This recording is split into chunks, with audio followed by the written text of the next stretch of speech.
the term respiration is a little more detailed. That's the process of moving oxygen and carbon dioxide, whether that means between the air in the lungs and the blood, also known as external respiration, or oxygen and carbon dioxide between the capillaries, the blood vessels, and the tissues, known as internal respiration. Now, years ago, I always used to bug me, I think he probably did it just to push my buttons, but my boss used to always say, when I would fill out the paperwork and say, boss, I really need a new mechanical ventilator for our lab, and again, you know how expensive they are, and let me fill out all the paperwork and write all the benefits and write all the wishful, hopeful stuff to get funding for it. I would submit it. I would get approval, and he would tell me, oh, your respirators are approved. Those are the little things that bug me. In our lab, we don't have respirators, we have ventilators. What do those machines do? The ventilators move gas into and out of the lungs. A respirator would exchange oxygen and carbon dioxide. Now, in our purpose, the body's still doing that. We're providing with ventilation the air, so hopefully that respiration could occur. Now, you watch the news or you watch enough movies, for whatever reason, you're going to hear the terminology, the patient's on a respirator. No, they're not. They're on a ventilator. And it bugs the you-know-what out of me that they always misspeak when they talk about that. It's a mechanical ventilator. At least I think during COVID, 99.9% of the time when respiratory therapy and mechanical ventilation was discussed in the news, they all said the right verbiage, ventilators, at least what I heard, most, 99.9% of the time. But I still will see a news story or see a movie or TV show and they talk about the person being on a respirator. It's a mechanical ventilator. And now that I've made you aware of this nitpickiness, it's going to bother you too when somebody misspeaks out there and calls that machine a respirator when in fact it clearly says on that machine it's a ventilator, not a respirator machine. So the lungs must function efficiently with minimal muscular effort. Again, I can watch you guys sitting in this room now. Maybe a slightly different story if you just ran up the stairwell, but I can see everybody in here is breathing comfortably. I don't see accessory muscle usage, that you're using a lot of extra muscles to breathe. Again, that's what I mean by minimal muscular effort for us to breathe. Now, you make me run up and down that stairwell, or you make me sprint up and down the hall or sprint across campus, you're going to see me using some additional muscles. But that's fine because my body needs a little bit more because I'm exerting myself aerobically. But at rest, we should be using minimal muscular effort to breathe. There shouldn't be any effort for us to breathe. Now we go and visit that very sick patient in the hospital who's lying in bed. They're not physically exerting themselves. They're not walking up and down stairs or running. And you look at them and you see them huffing and puffing, trying to breathe. You can see how sick they are, how much muscle usage they're being required just to try to breathe what? Normal. And so we'll talk about more in assessment class how to kind of gauge that. But again, we see how you and I are breathing right now, minimal effort to breathe. And some places, if I'm kind of too comfortable, you might not even really see a whole lot of effort from my part or from your part. And that's okay. That's how it's supposed to look. But if your patient's working to breathe, raise the red flag. Something's happening. Something's going on, and it's why they're working so hard to breathe. All right, so bear with me. Lots of kind of terms or phrases here, and it's very particular. So the conducting airways. There's a portion of our airways that we simply refer to them as the conducting airways. It moves air from one location to another location. It conducts, it moves. It's a conduit for air to move back and forth. Connecting that outside air into our lung with the gas exchange membranes. Again, what gases are exchanging here? Oxygen and carbon dioxide. But the conducting airways do not participate in gas exchange. Again, conducting airways simply move gas from this location to this location. but gas exchange does not occur in the conducting airways. It's just like I said, it's a pathway for that air to move, to hopefully get to where gas exchange will be occurring.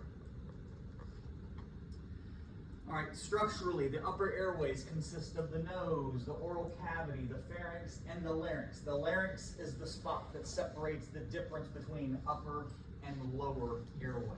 It's that location there. So upper airway, nose, oral cavity, and pharynx.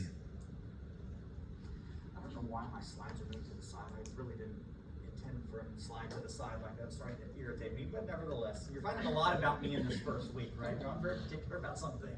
Some things I care less about, but that's one of the ones. Oh well. You guys know you guys can't change that when you have the PowerPoint yourself. You can make it be whatever you want it to be. All right, let's start with the nose. All right, the nose. The function of the nose is to warm, humidify, and filter the gases we breathe in. Warm, humidify, and filter the gases. It's how we're all breathing right now, right? We're all breathing through our nose because we're comfortable. We're at rest. Again, you make me run up and down that stairwell or run great distances up and down. I'm going to start huffing and puffing and start breathing through my mouth because I'm going to try to pull in some more air, some more oxygen. Inside the nose, specialized structures that increase the resistance of gas moving through the nose. Again, helping to increase that surface area as the inspired air we breathe moves into the nose. Again, so our nose can warm, filter, and humidify. All right, the different parts here of the nose, at least those that I'll make you responsible for. The nares, the smallest diameter here in the airway. Kind of the nostril, the nasal opening, if you will. We'll refer to those as nares. Nasal septum, again, on the inside, that divides one side versus the other. All right, simply separates right nostril from left nostril. The concha, also known as turbinates. These are the areas here into the nose where it creates lots of irregular passages, lots of swirling, chaotic air. So that air you're inspiring covers a lot of this surface area. Again, so the nose can do what? Warm, filter, humidify the inspired gases that we breathe. If we inhale, say, a foreign particle, the nose is supposed to do what? It's supposed to filter, right? It's supposed to filter that stuff out. Well, inside the nose, obviously this area, isn't it very sticky?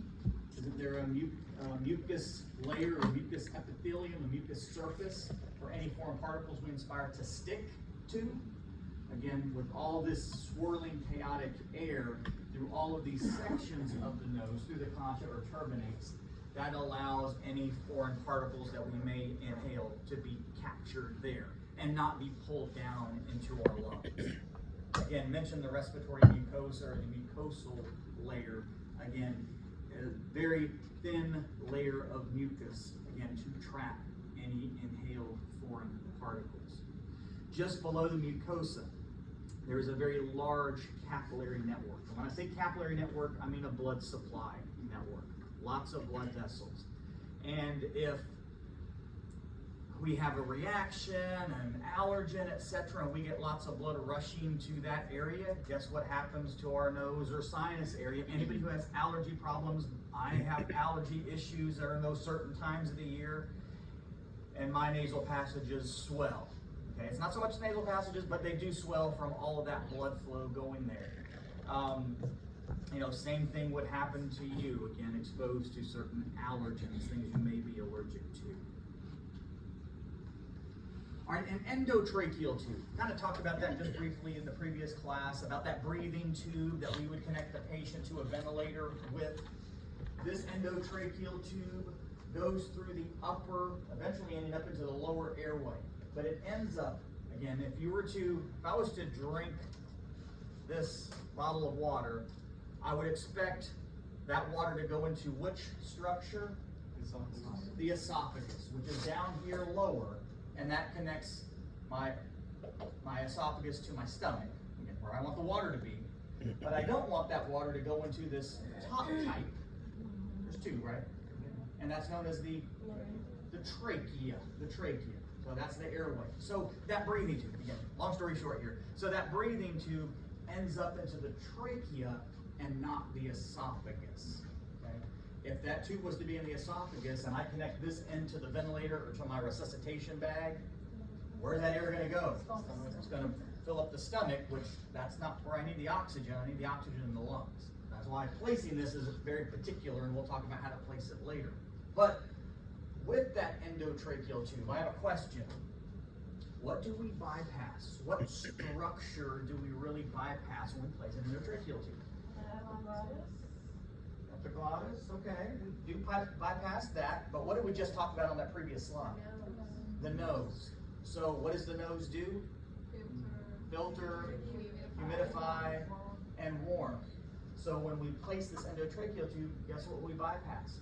All of the function of what the nose is supposed to do. Okay, so remember that when we place these tubes, that whatever the nose is supposed to do, can the nose do it right now with any inspired gases going into the patient's lungs? No.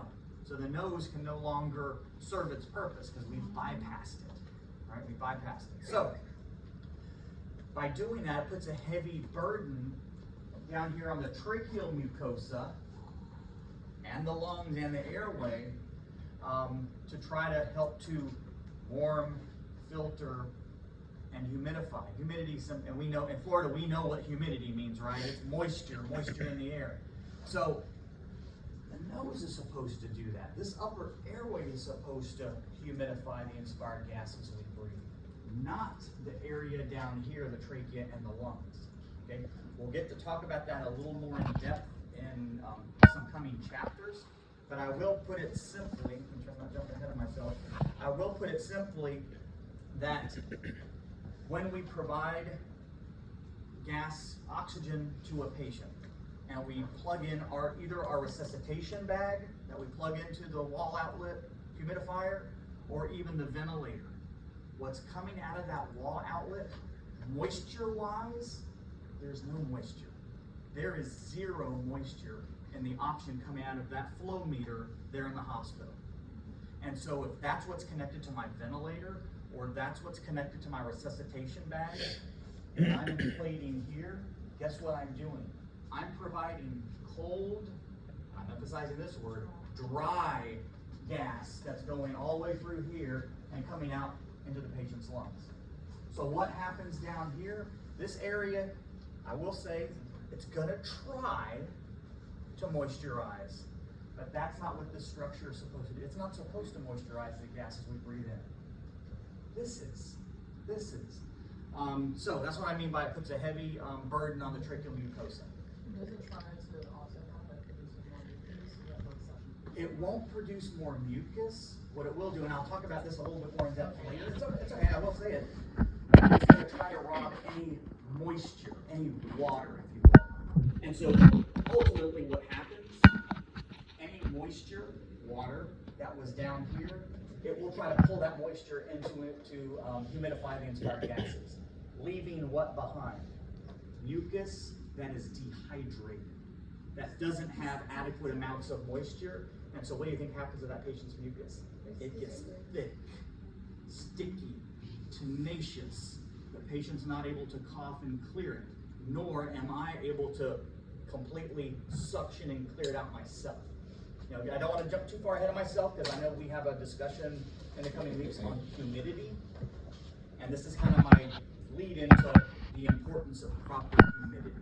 Okay, we'll get to that soon enough in the coming weeks. But right now, I just want you to recognize the importance of the nose, because that's what it's supposed to do: warm, filter, and humidify. Provide that moisture, not the lungs, not the lower airway. Again, going back to structures here. So the pharynx. The pharynx is this whole area behind the nose, behind the mouth, behind the lower throat here. But it's broken up into three separate parts. The nasopharynx, that's that area behind the nose, down to the soft palate. Oropharynx, that's the area from the soft palate down to the lower region here of the tongue. Laryngopharynx, that's behind the tongue all the way down to just above the larynx. So those three separate structures, those three separate locations, all of them together just simply called the pharynx. Okay, but nasopharynx, oropharynx, laryngopharynx, there are three separate locations. Within the pharynx, there is reflexes, there is musculature that's critical to prevent an individual from aspirating. Now, what does it mean to aspirate? Again, I'll use my bottle of water here. If I was to pour this water down and it hits the wrong spot, goes down the wrong pipe, so to speak, I'll start to do what? I'll start to cough. If I'm not able to cough adequately, I perhaps can aspirate. If I give you some crazy stories sometimes. If I'm under the influence of something and I can't protect my own airway because I've consumed so much alcohol or somebody slipped me this drug and I can't protect my own airway, now I could aspirate my own secretions, my own vomit if I was to get sick and pull that stuff down. But the reflex is there to protect us. Okay, the reflex is there to protect us. Just like I said, if I've been given too much alcohol, too many illegal narcotics, etc., that can suppress my body's ability to protect the airway. So we have these reflexes again to help prevent aspiration. We do not want anything other than air going down into our airway, into our trachea and lungs. Not even water. That is foreign to the lungs, right? So I can still aspirate this water and I could still develop what they call an aspiration pneumonia, even though it's water and probably pretty clean water, if I was to aspirate that stuff down into my lung. So there's sensory and motor nerves. We'll talk about those cranial nerves a little bit later. But those are the reflexes that we feel for gagging and being able to swallow, again, and not aspirate. But like I said here, last point here, deeply unconscious persons typically lose this reflex. It could even be somebody that hasn't consumed alcohol or too many illegal narcotics. It could be somebody with a stroke that can't protect their own airway. And obviously we see all sorts of patients, and that could be a reason that they're aspirating. And again, they don't present with the typical signs that you and I would be if I was about to aspirate, that I'm coughing and trying to protect. They're looking like you and I don't even realize that they're aspirating. Could be slowly, but they are aspirating. All right, pharyngeal anatomy can also play a role in obstruction. We can all do this with our head and neck, right? Right now we're kind of in that neutral, normal position. But if I was to flex my neck down, look what it does to my airway. It can close off my airway. If I was to extend my neck, that really opens up my airway. Now I will say I do have to be careful if a patient has a neck or spinal injury about moving the neck. Excuse me. But that can influence the pharynx and the ability for air to move. When we place, and we'll talk about the hows later, when we place that breathing tube in, guess what position I tend to prefer my patient to be in? With the head extended, so I can do what? I can actually see where the trachea is. The more, and obviously this is an extreme example, but the more that patient goes forward, the more obstructed that airway is going to be, and it's going to be difficult for me to see where to put that breathing tube, that endotracheal tube. Speaking of which, obstructive sleep apnea. Now I know I talked a little bit about apnea, sleep apnea in the other class, but sleep, for all of us, sleep decreases pharyngeal muscle tone here in the neck, okay? Those pharyngeal soft tissues potentially could obstruct the airway. Now a patient with obstructive sleep apnea, really we see this, that when their body relaxes at rest, these muscles, including the tongue, can fall over and occlude, can block the airway.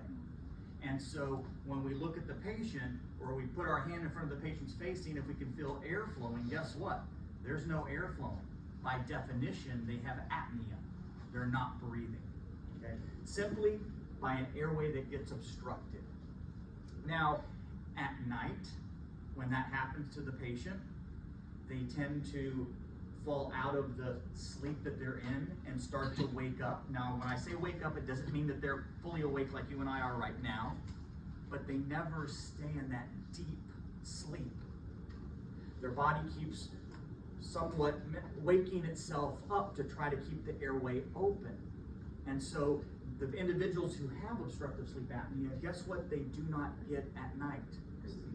Sleep. Restful, good quality sleep. That's why during the day they tend to be, what? Sleepy all the time, tired, lack of energy, all of this stuff.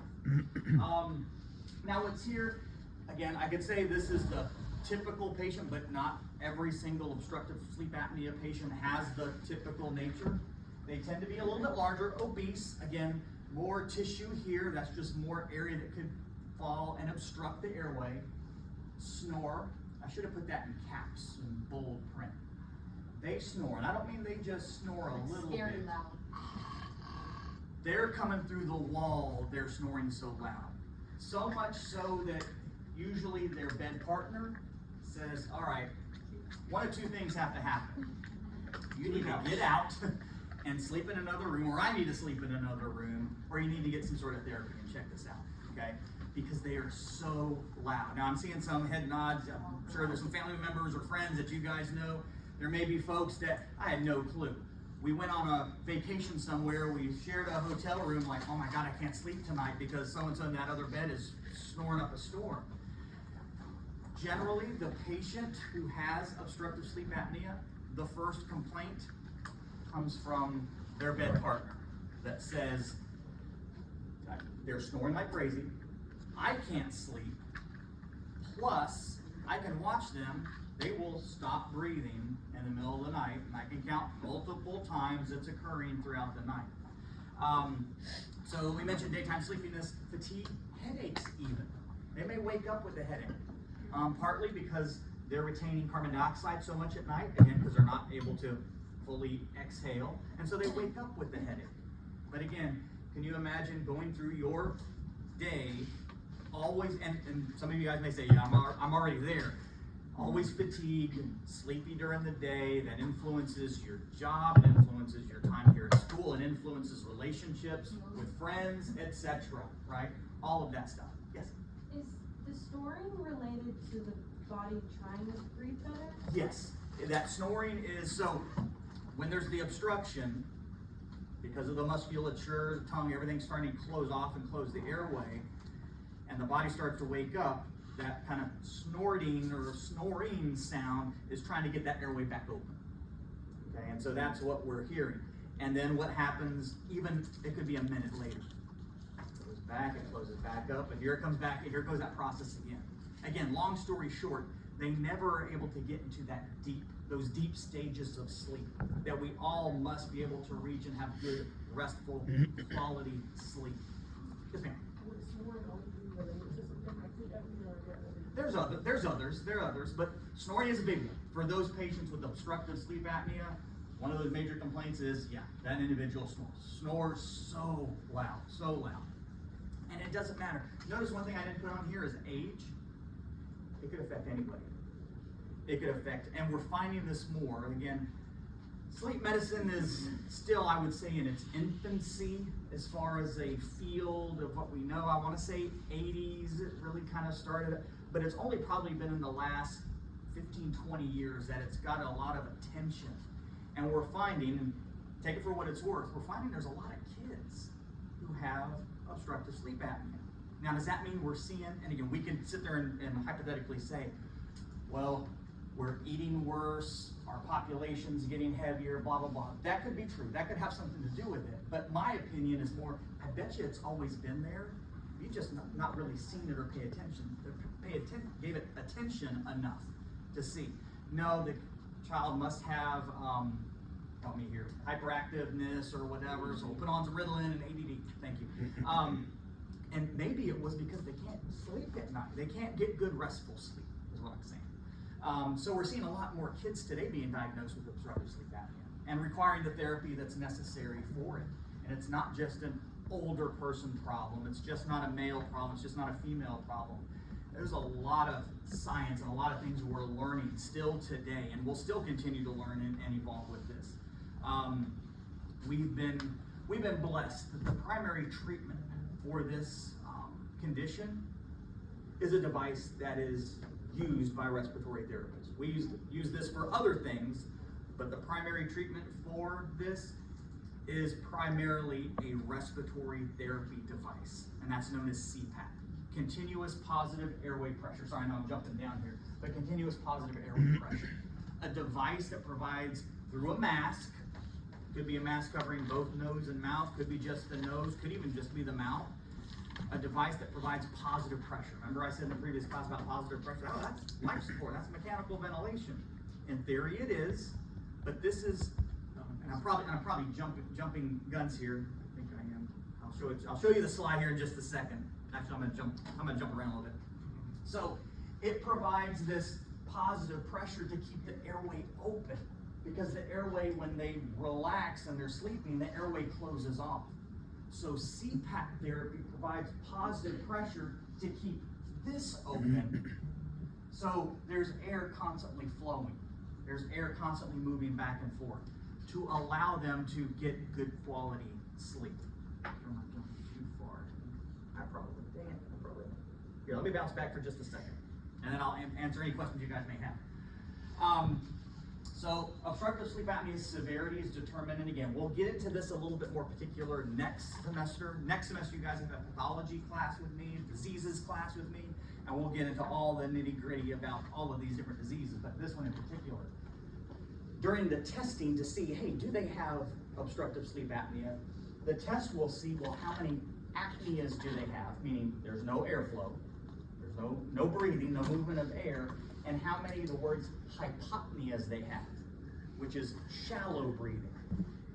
During the test, they will figure out how many of those events the patient had during the night.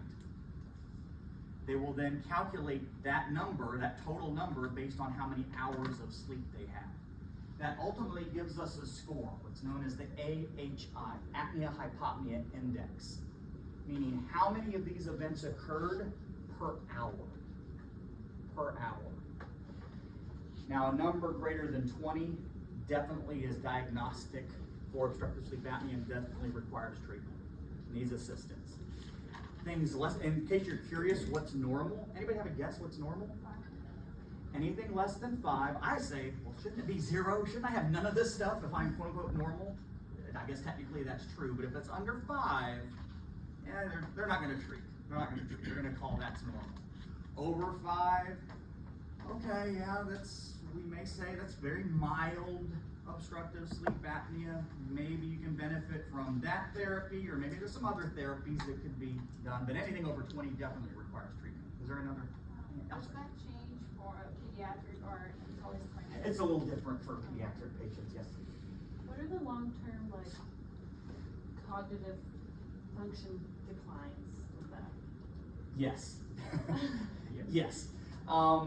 There have been links to heart disease and heart failure for patients with obstructive sleep apnea. I know some of you guys might not know this, or even heard of this person, but there's been multiple football players. I mean, those are big guys.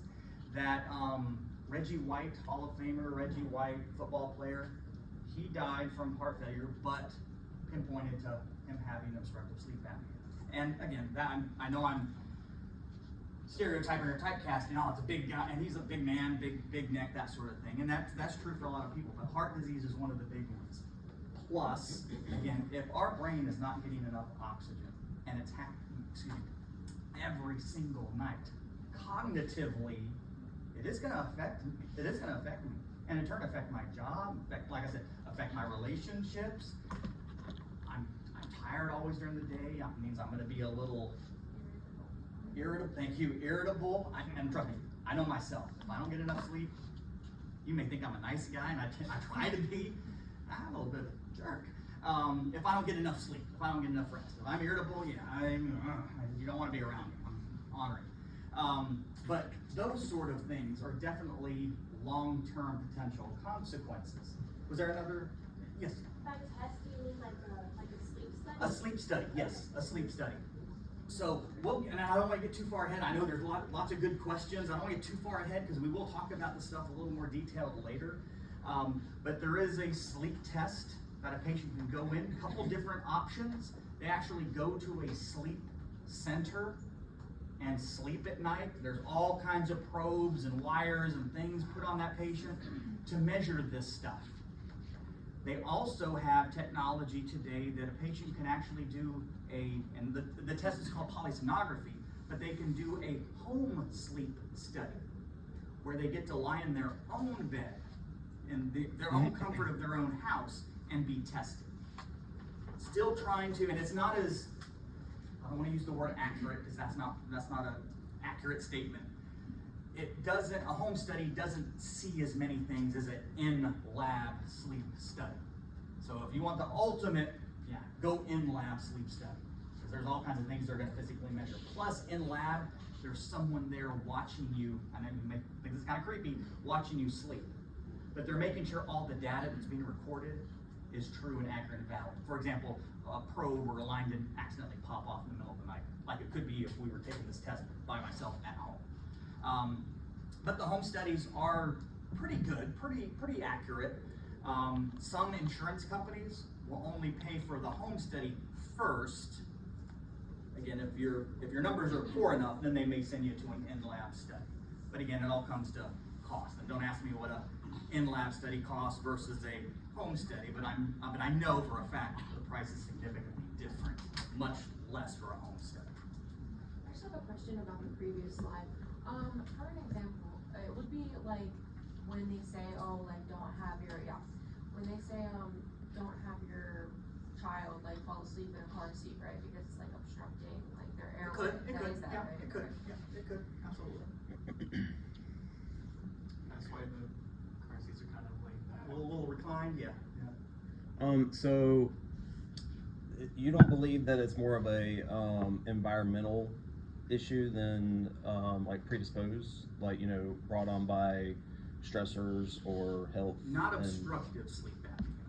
Now there's various forms of sleep apnea. There's a condition called central sleep apnea, which is different than obstructive sleep apnea. There's other sleep disorders that I would agree some of the things you just said could affect. This is obstructed. Why is it obstructed? Because of the obstruction that's happening here. But OSA, obstructive sleep apnea, is the most common currently sleep disorder that there is. There's like some condition like Down syndrome, people have a big Big tongue, yeah. that rests on the back, so Right. that can obstruct, so then they have more, Right. Yeah, so they would be probably a higher risk. yeah, Yeah. to have it. Yeah. Let's see what we're looking at this. Okay, yes. I was gonna ask like why sleep apnea can be the hardest to get through, but I don't know if you want to read about that. Yeah, I don't want to get too far, but just to keep it simple, if your body's not getting enough oxygen, what's the heart going to try to do to attempt to try to carry more oxygen? It's going to have to work harder. It's going to have to work harder. And to be fair, without getting too much into the heart right now, our heart has only so many ticks in it. Exercise is one thing, and I'm a proponent for exercise, obviously. But if we make the heart work harder than it has to be because of something that is so treatable as sleep apnea, again, It's supposed to be like resting, like correct. Yeah, you're never, like you said, never getting into that deep, restful sleep. And I don't want to say we obviously can just visually see an obstructive sleep apnea patient, but you know yourself, if you didn't get a good night's sleep, how you appear. Dark circles under your eyes, bags under your eyes, that I didn't sleep well last night at all, or something was happening, I couldn't get to sleep because of whatever emergency was happening. You guys know how you would look or how you would feel. Same thing for that obstructive sleep apnea patient. And what about them? It happens to them every single night. Every single night, they're not getting enough restful sleep. So just mentioning CPAP therapy again, these units could be very small, may or may not have moisture or water in them, just depending. Circuit, going to some sort of what we call an interface. Interface is just a fancy word for a mask. This one, obviously it's covering just the nose. This one is covering mouth and nose. This one, again, nose. This one, nose.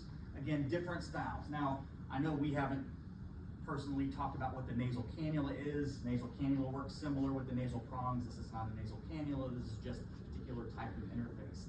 And the reason, and there's more than just what I've shown you here. There's multiple different styles of interfaces. because part of the problem with CPAP is, what is it? It's pressure. It's pressure coming through a snug, tight-fitting interface of some sort. Do you think you could sleep with one of these masks on? And not, you don't know till you try it, but I'm not gonna be able to wear that. Or I tried it, and I can't get any sleep. You know, in the middle, I'll sit there and take it off, and again, didn't mean to, but I'm ripping it off, and I wake up in the middle of the night, and I'm hearing that thing blowing on the side of my face, because I bumped it, because it has to stay in its position. So that's one of the issues we have with CPAP therapy, is the patient just being comfortable with it. And that's why there's so many different types of masks, even different types of materials of the masks. I will say in the hospital setting, we do not typically have all the variety of masks that maybe a sleep lab would have for a patient when they go home. But they call us for a CPAP setup on this patient on the floor because they have obstructive sleep apnea or newly diagnosed sleep apnea. Hey, I gotta give you the mask I have. We have one generic brand in small, medium, and large, and the material's not so great. You know, I always want to tell the patient, yeah, and ask the patient that morning, how'd you sleep? Oh, horrible, this mask stinks, I don't like it. You know it's the right size, because that's all I can gauge is size, but I always let them know, well, hey, once you get home and you're working with your physician, they make these masks with all kinds of different materials. Some that are much more pliable and maybe more comfortable than the one we have in the hospital. The one we have in the hospital is that generic brand in small, medium, and large, and that's all we have. When there is literally hundreds of different types of interfaces that are out there. Sorry, since we were talking about anatomy, I figured I'd just kind of throw this in here since we were talking about the pharynx. All right, the larynx. Right, larynx, that's a cartilaginous cylindrical structure. It sits directly on top of the trachea. So here's the trachea, there is your larynx, AKA also known as the voice box, because what's in here is the vocal cords. Vocal cords are within that structure. Thyroid cartilage here, the main primary cartilage there of the larynx. You know, a lot of males may have a more pronounced Adam's apple, but that's not necessarily true. But that's, if you're wondering, well, what's that little bump there?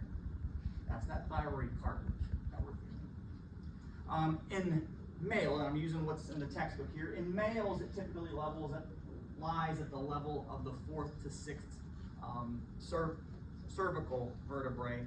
It's a little bit higher in women, a little bit higher in children, but just to kind of stick with how the text laid out. Now inside that larynx, so here's the trachea. So I'm just kind of turning around. Remember, this structure sits on top of the trachea. Within that structure is an item called the vallecula. Vallecula. That's a space that sits between the tongue and the epiglottis. Epiglottis, that little flap here that can fall over the trachea, making sure every time I take a drink of water, epiglottis closes over the trachea, letting the water go down. Every time I eat, epiglottis closes over, making sure that food goes down the esophagus and doesn't end up in the trachea. The vallecula, what's the big deal about the vallecula? We'll go over that more when we talk about the process for intubation, because that's an anatomical landmark structure to let us know where I'm at in relationship to the vocal cords and the trachea. Because remember, we're going to learn how to place that breathing tube in, that endotracheal tube. We're going to this semester, we're going to learn how to do that. We'll talk about it in here in fundamentals. We'll do that. One of those Fridays, we're going to be in the lab, the process of intubation. So again, epiglottis, that very small, sometimes they'll say leaf-shaped cartilage that sits above the glottis. When the epiglottis closes over, whether I'm drinking or eating, it closes over and protects the trachea, letting food or water or whatever beverage I'm consuming to end up into the esophagus and not the trachea, the epiglottis. The textbook mentions the condition epiglottitis. Epiglottitis. And in the textbook, it talks about a 2-year-old boy who presents to the emergency department at 2 a.m., 2 in the morning. He is sitting upright, leaning forward, and drooling.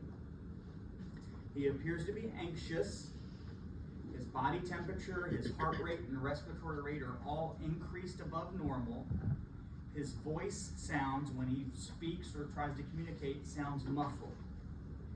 And they performed a lateral neck x-ray. Lateral meaning from the side, so the views from the side of his neck. Now, what do you think they're going to get pictures of here? They will see his epiglottis and see if it is small leaf-like structure. In this case, however, it doesn't look very small, does it? I know it's difficult to see the projection here, but it is on the slides, it is on the PowerPoint if you have it in front of you. Extremely large. Looks like a thumb sitting there in the airway. Now, epiglottitis, and here's maybe a better picture that you can see. Here's that swollen epiglottis. Now, how do you think that's going to affect the patient's ability to breathe? To move air from the upper airway, nose and mouth, down into the trachea. It's obstructing, it's blocking the airway. It is blocking the airway.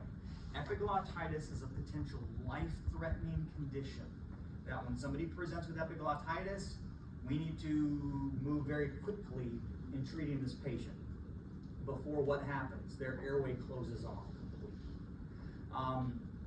Again, in the textbook, it references the 2-year-old child tends to, if it's going to occur, more than likely could occur with a younger child. Again, their airways are already smaller than the adult airway. With some of the immunizations we have today over the virus that typically can lead to epiglottitis, we have seen a reduction in that incidence, which is good, which is a good thing. But still could happen anyway. Still could happen to an adult. And so the presentation that I gave you, child sitting up, leaning upright, muffled voice, drooling because they can't swallow, their epiglottis is blocking everything. Those are some telltale signs that something's wrong. I know I didn't get into it because the textbook didn't get too much into it right now, but they could appear lifeless. They could appear acutely ill. You know, it's something that kind of suddenly came on. It wasn't something that they've been sick for several days. You know, it's potentially life-threatening. And one of the things we need to do ASAP, remember that endotracheal tube we mentioned before? Is place an endotracheal tube. What causes it? It's an infection. It's- It's a viral okay, so- infection. okay. H. influenza is probably the most And typical it just causes one. it to swell? Mm-hmm. Is the leaning forward, is that covered in like The the tripod tripod position, and we'll get into that a little bit more in the physical assessment class, but it helps to support the chest and abdomen a little bit to try to make breathing easier. And we see that even with our elderly patients, they may sit that way to try to make breathing easier. All right, moving on beyond epiglottitis, the vocal cords. So these form triangular openings into the trachea, also could be known simply as the glottis. In the adult, it is the narrowest part of the airway. When you think about it all the way through, where the vocal cords are, that is going to be the narrowest part in an adult's upper airway. They, of course, can open and close, whether I'm inhaling, they're open, exhaling, they're closed. If I cough, they're closing back and forth. And even as I'm talking, they're moving back and forth. Again, they're vocal cords. Obviously an important defense mechanism for the lung, again, that it closes to kind of protect my airway. If we intubate a patient, where do you think that endotracheal tube has to pass, has to go through? It goes through the vocal cords. So now the function of the vocal cords is impaired. So they can still attempt to cough, but they're not going to be able to generate as much pressure because their vocal cords are not completely closing because we have that breathing tube going past it. So that's what I mean, reduces the effectiveness of a cough. They can swell, so we see vocal cord edema. There's even a reflex, laryngeal reflex in there that can cause laryngospasm, that causes narrowing in that area. So just some other things that could occur here with the vocal cords. There's a good picture of the vocal cords. I don't know if you can tell on my image, I can see it, it looks a little cleaner on my screen here. You can see the C cartilage rings of the trachea if you look down through past the vocal cords. Now the position of the patient, this piece here, that's their epiglottis. So I'm looking at the patient. If I was to lay down flat and you were to look at my vocal cords, that's the position the patient is lying in. Okay, so the epiglottis is up here. When we learn to intubate, place that breathing tube in, and I'm going to say it when we get to that point and we go over the process. If you don't see that, you do not place the tube. You have to see what you're doing. If you don't see that and you say, well, let me do it anyways, where are you probably, again, remember there's two pipes, there's two tubes, right? The trachea is up here, the esophagus is behind or below it. It's going to be easier to put that tube into what? The esophagus. And that's where it's important to make sure, no, we don't put it in the esophagus, we put it in the trachea, because you have to see this. If you can't see it and you just blindly put that tube down somebody's airway or somebody's mouth, where's it going to go?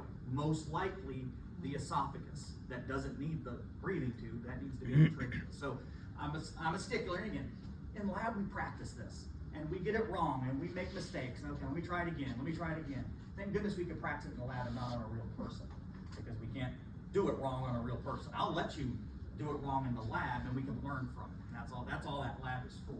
So if you don't see this, you can't place the tube. You cannot place the tube. Are they like conscious when they They could be, but generally not. Generally not. Does it hurt like when they're conscious and they're like? I don't want to say hurts, but it's uncomfortable because you're putting a tube down somebody's throat. And again, if they're conscious, I'm assuming they have a gag reflex and all that stuff. So they're probably going to fight us a little bit when we're placing that tube. So maybe a little gentle sedation or something if they're not already out of it. Could they throw up though? Like That's sure, absolutely, absolutely. That, like a gag reflex, sure, that could happen. And then what trouble are we in?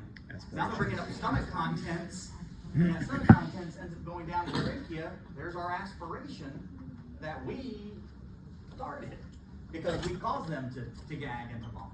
So yeah. Here's a good picture. I don't know if I gave you this picture. Tell me if I did or didn't. I give you that one? Yes. Okay. I like some things to be a surprise sometimes. Anyway, so there's a laryngoscope. The person's getting ready to place that endotracheal tube.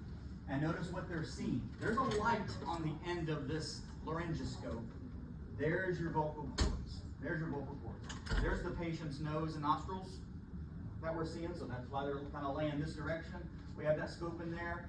That's my magic area. That's where I'm placing that breathing tube through. So from this angle, the esophagus will be below, like. Trachea is here, esophagus is going to be down here. Yep. That looks like some Photoshop. But if it's not. I'm joking. That's a really good picture, though. Yeah, that's a good picture. If we were just, like I said, just blindly put that tube down there, again, if I just follow the anatomical structure and it just slides over the back of the throat, it's going to end up in the esophagus. And so that's why very, very important when we intubate. And like I said, we'll go over half the process and how do we check to make sure it's on the right spot. I swear, John, I saw it, but I'm not sure. We'll go over all those steps to make sure it's in the right spot. Because there's just more than one thing that we do to make sure. Because do you think immediately after you decide to listen to breath sounds? That's important to do to make sure you're in the lungs, right? Not the stomach. That's just one example, one of the things. All right, now moving from upper airway to lower airway. Again, what kind of separates that? The larynx. Everything above the larynx, upper airway, anything below the larynx, I'll call that lower airway. So the term dichotomous branching. As the airway starts to separate, so you have the trachea. The trachea then splits into the right and left main stem bronchi. Each airway will break off and branch into two, and you will eventually get all of these areas.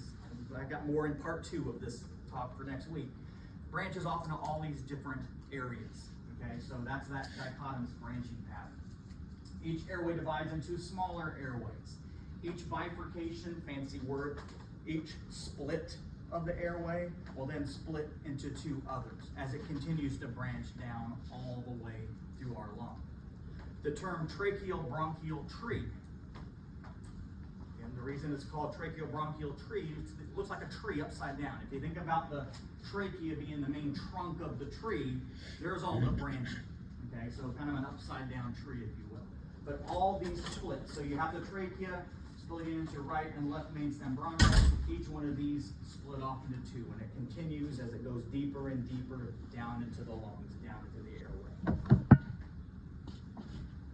Is there go back to that. Is there a reason for the compass at the bottom corner? Directions: superior, Okay. inferior, right, left. Okay. Now the trachea, those C-shaped cartilaginous rings, C-shaped. They don't go all the way around the trachea. Only C-shaped here in front. Why don't they go all the way around? Well, what's in that area where there is not the cartilage? What's that pipe or tube directly behind the trachea? The esophagus.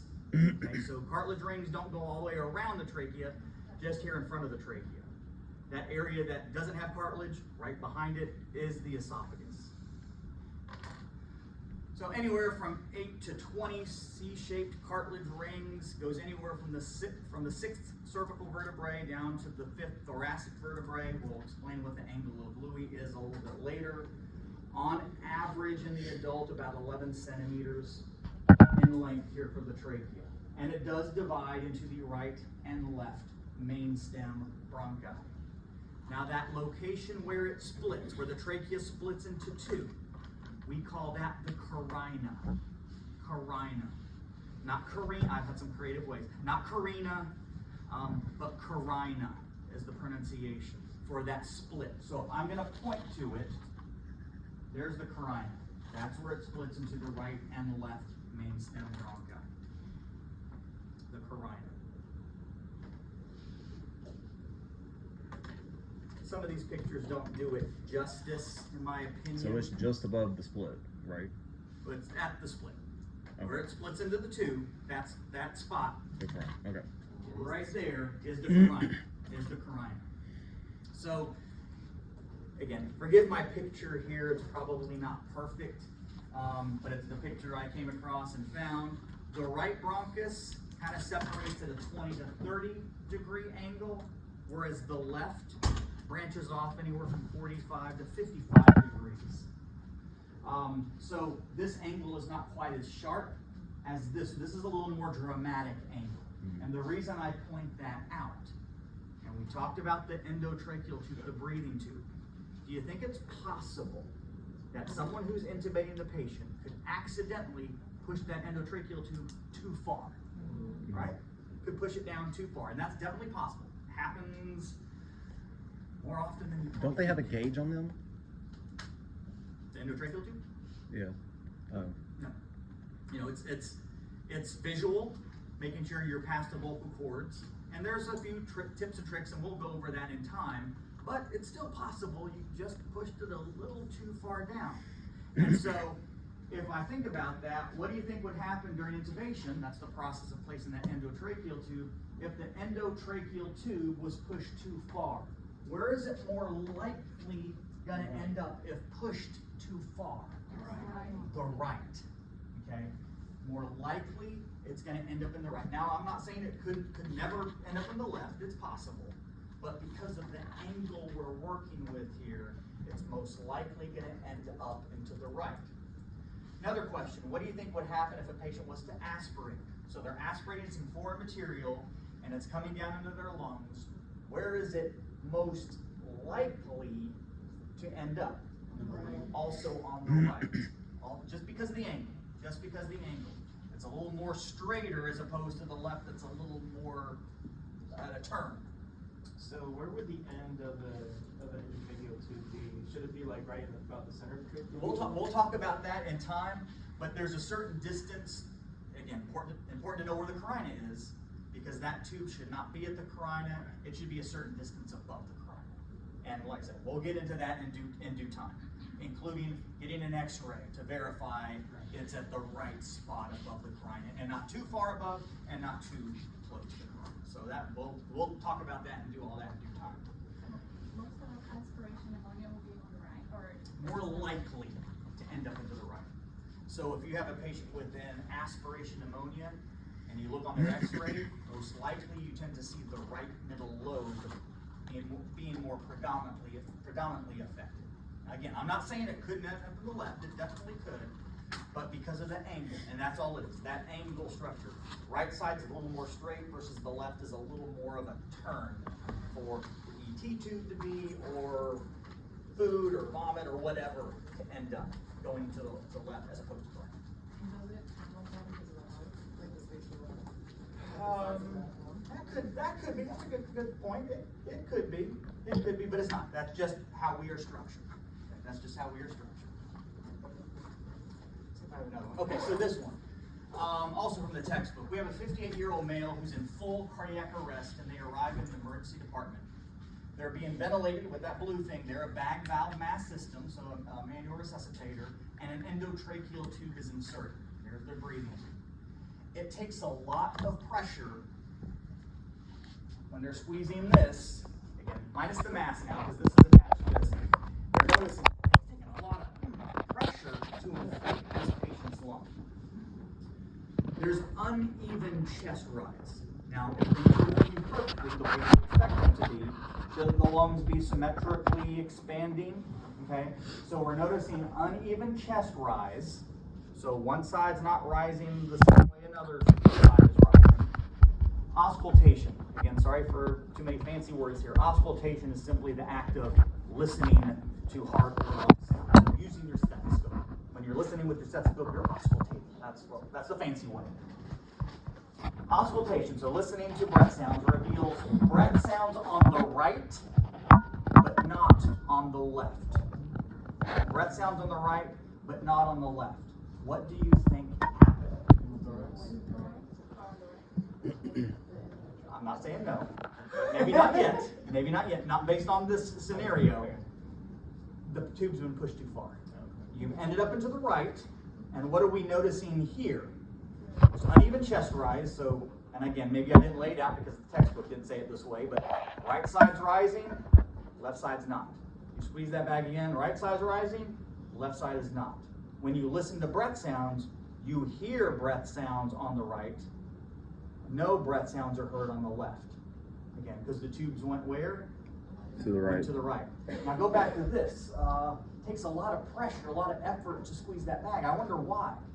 Because right now you're inflating one lung as opposed to what you expected to inflate both lungs. So you're meeting some resistance because you're only inflating one lung as opposed to two lungs. And that's why it's taking more effort on your part to squeeze that resuscitation bag. So in this example, this is what's happened. The tube's been placed too far down. Notice there's a balloon here on the end. I didn't go over that yet, but there's a balloon here on the end to make sure air doesn't come back up. It's only going to the right. What's happening here on the left? Nothing. Eventually, that left lung, because there's no air going to it, will eventually collapse. Okay, so think about it. You have your stethoscope. We just intubated. You're going to listen to breath sounds. You hear sounds here, because the air is getting to the right. But when you listen over here, what are you hearing? Nothing, because there's no air going to the left. Okay? We call this a main stem intubation, or more specifically, a right main stem intubation. What should be the fix? Pull the tube out. You're too deep, pull the tube out a little bit. Okay? And we'll get to how to do that and how far to do that. But simply, yeah, tube's too far. Back it up a little bit. And that's a neat thing when we get to the opportunity to do intubation lab this semester with you guys. If it doesn't happen, I'll make it happen. I'll create it, and it's okay because it's a good even if you're not the one doing it. It's good to see somebody push the tube too far and be able to see on the mannequin.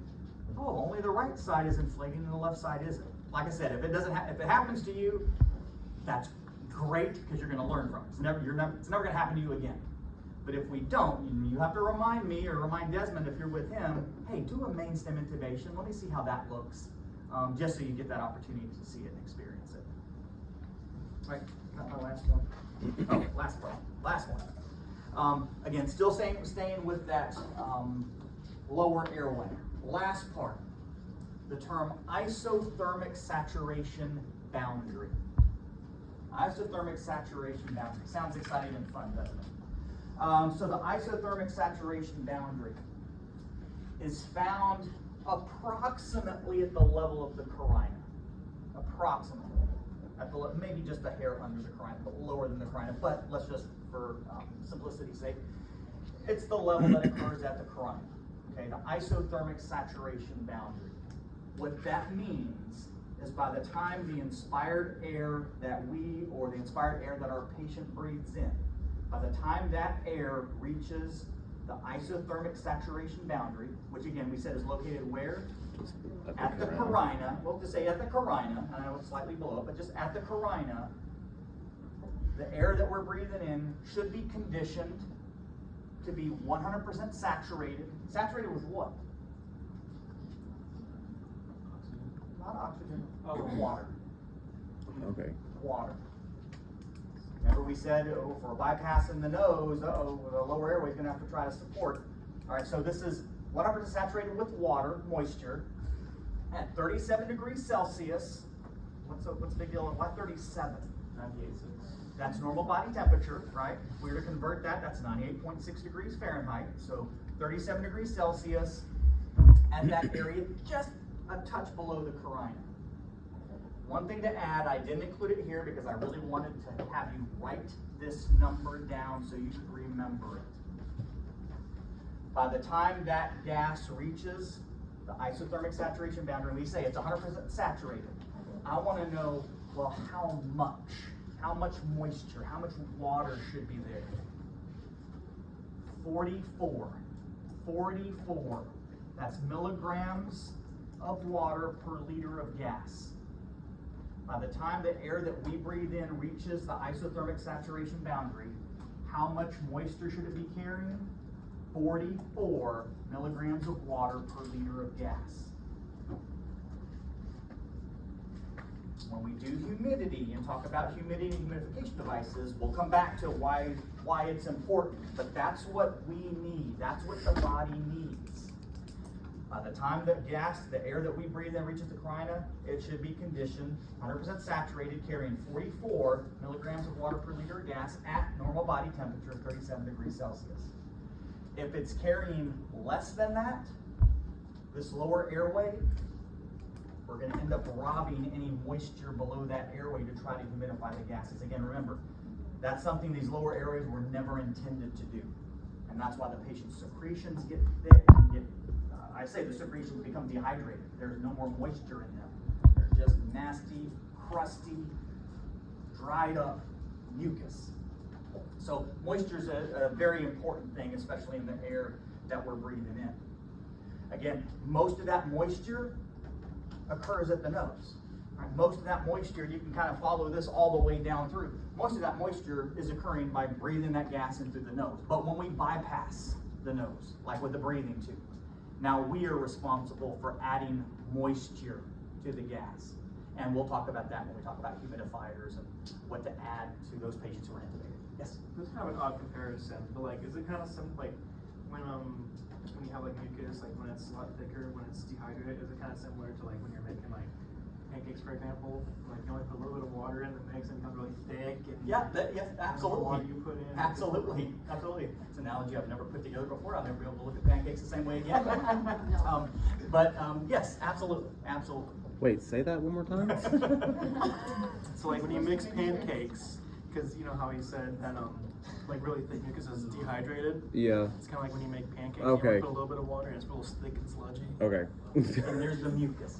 Sorry to be so descriptive. I'm never gonna eat pancakes again. The thick and sludgy mucus. Okay. Yeah, and for the patient, that's hard for them to cough out, and those secretions are retained.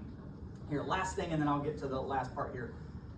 When you have secretions, or our patient has secretions that can't be cleared or just get stuck behind, what is the patient more likely going to develop?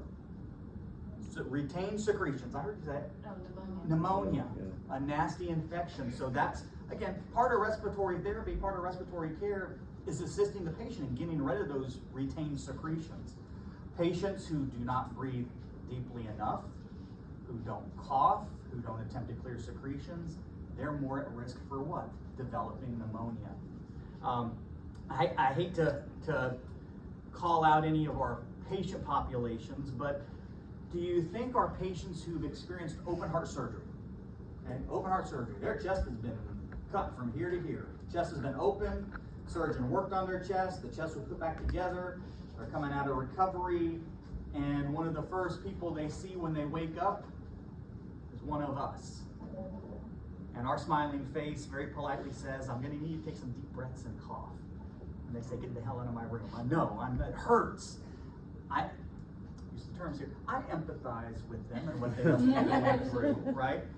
But if they don't cough, if they don't clear, if they don't take those deep breaths, what's more likely gonna happen? They could develop a pneumonia. What did they just have?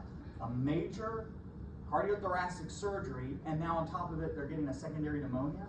That's putting them at very significant risk for worsening, if not death. And I don't want to use that term to a patient.